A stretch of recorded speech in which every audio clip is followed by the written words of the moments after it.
बिस्मिल्लाहिर्रहमानिर्रहीम। अस्सलाम वालेकुम बच्चों। First year statistics chapter 5 index number start करेंगे बच्चे। सबसे पहले हम देखते हैं इंडेक्स नंबर हमारे पास होता क्या है।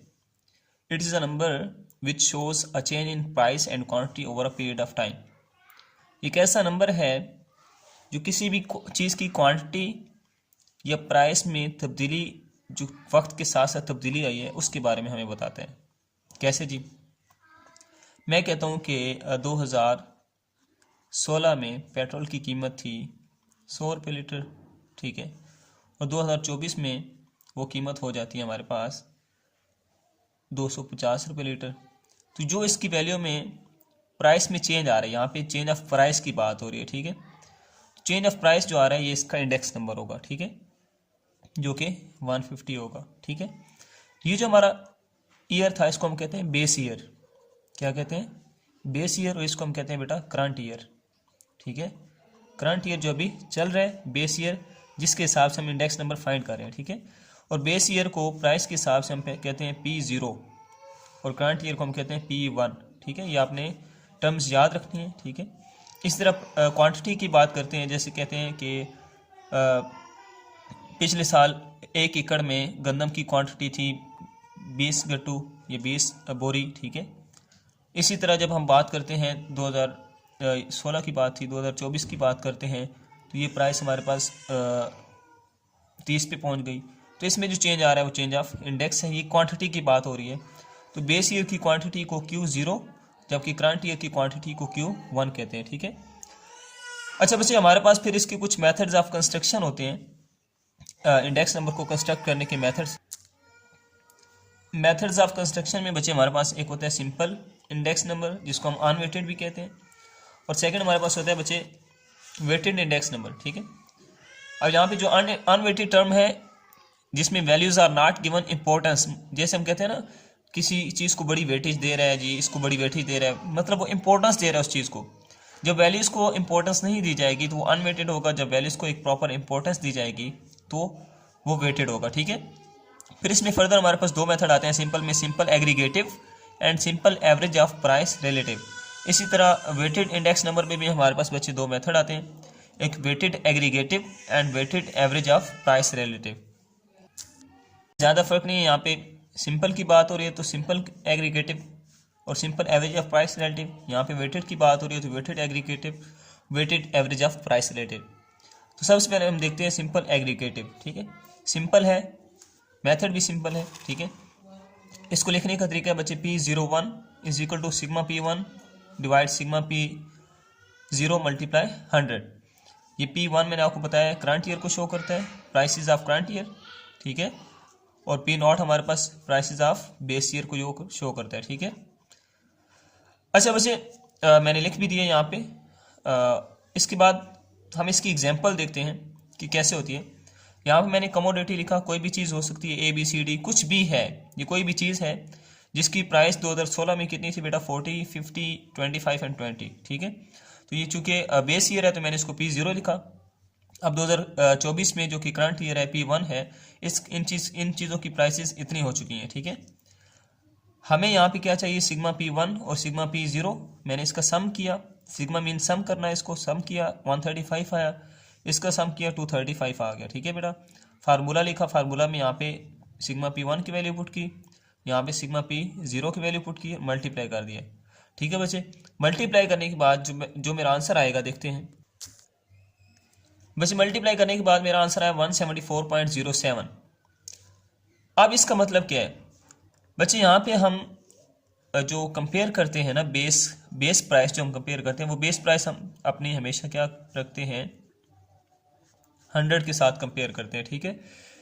मतलब ये हुआ कि 2016 में अगर कोई चीज़ 100 रुपये की थी तो 2024 में वो चीज़ 174.07 की हो चुकी है, ठीक है। यहाँ पे बताने का मकसद ये है कि हम कंपैरिजन करते हैं 100 के साथ, ठीक है।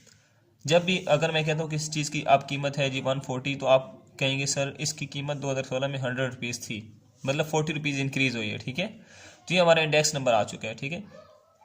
अब बेटा फिर हमारे पास आता है simple average of price relative. ये क्यों आया सिंपल एग्रीगेटिव? हमने सिंपल एग्रीगेटिव जब हमारे पास था तो फिर इसकी ज़रूरत क्यों पेश आई? बेटा उसमें कुछ लिमिटेशंस थी। लिमिटेशंस क्या थी बेटा, यहाँ पे देखो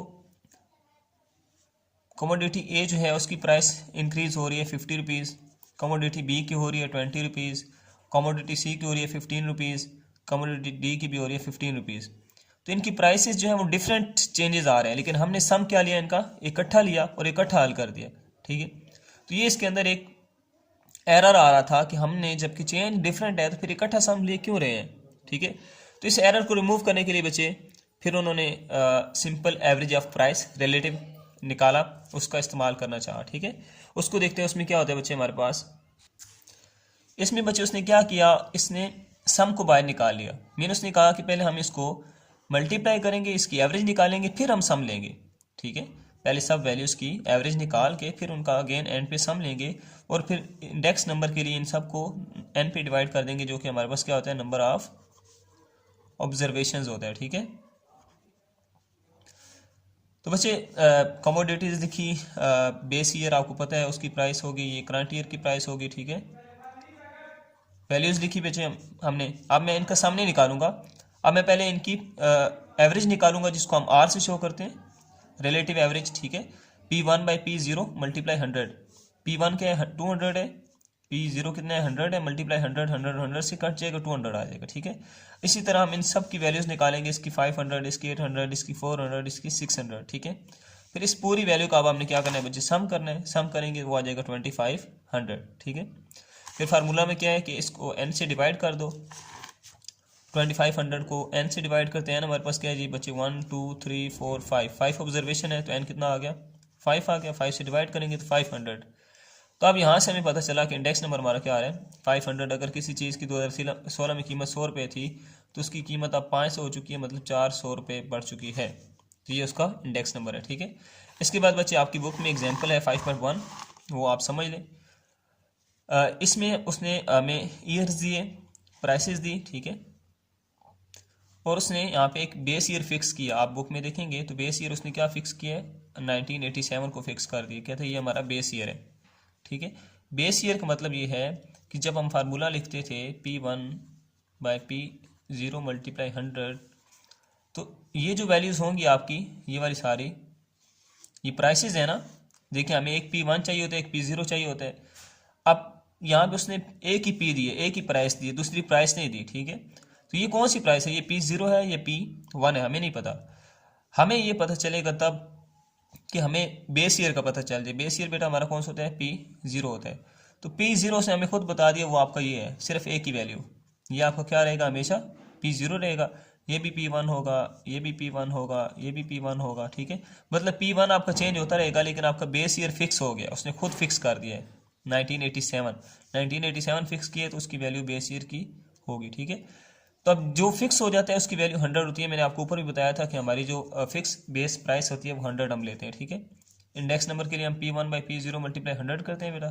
बेस हमारी क्या है 1987। ठीक है, अब यहाँ पे देखिए P1 क्या होगा ये, और बेस P0 हमारा फिक्स है, ये लिखेंगे मल्टीप्लाई 100। ठीक है, यहाँ पे P1 चेंज होगा लेकिन बेस हमारी सेम रहेगी, P0 सेम रहेगा, मल्टीप्लाई 100। इस तरह सबको अलग-अलग करके सबका अलग-अलग इंडेक्स नंबर फाइंड किया। ठीक है, यहाँ पे सम नहीं पूछ रहा, यहाँ पे अलग-अलग इंडेक्स नंबर उसने पूछे। ठीक है, तो अलग-अलग मैंने सबका इंडेक्स नंबर बता दिया। यहाँ पे पता चल रहा है कि अगर किसी चीज़ की कीमत पहले 100 रुपये थी तो अब 119 हो गई है, पहले 100 थी तो फिर 121 हो गई, पहले 100 थी तो 127 हो चुकी है। तो इस तरह सारी वैल्यूज़ चेंज होगी। ठीक है।